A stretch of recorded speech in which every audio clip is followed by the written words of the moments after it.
42% బీసీలకు రిజర్వేషన్ పొందే వరకు ఉద్యమం కొనసాగుతుందని, దీనిలో భాగంగా ఈ నెల 18వ తేదీన నిర్వహించబోయే బీసీ బంద్ను విజయవంతం చేయాలని బీసీ సంఘాల ఐకాస నాయకులు పిలుపునిచ్చారు.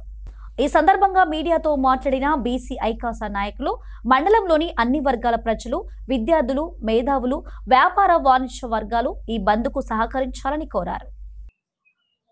రాష్ట్ర బీసీ జేఏసీ కమిటీ ఆదేశం మేరకు ఈ గణపురం మండల జేఏసీ మండల కమిటీ వేసుకోవడం జరిగినది.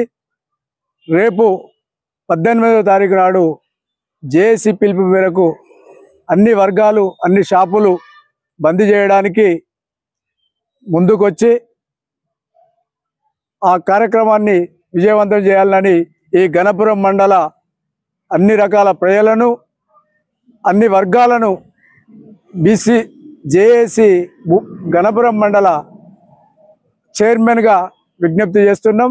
స్థానిక సంస్థలలో బీసీలకు 42% రిజర్వేషన్లు కల్పించాలని ప్రభుత్వం జీవో జారీ చేయడంతో ఆ జీవో జారీ మీద ఉన్నత వర్గాలు కొంతమంది కోర్టుకు పోవడంతో, సుప్రీంకోర్టు పోవడంతో, హైకోర్టు నుండి సుప్రీంకోర్టు పోవడంతో అక్కడి నుండి కోర్టు స్టే ఇవ్వడం చాలా దురదృష్టకరం.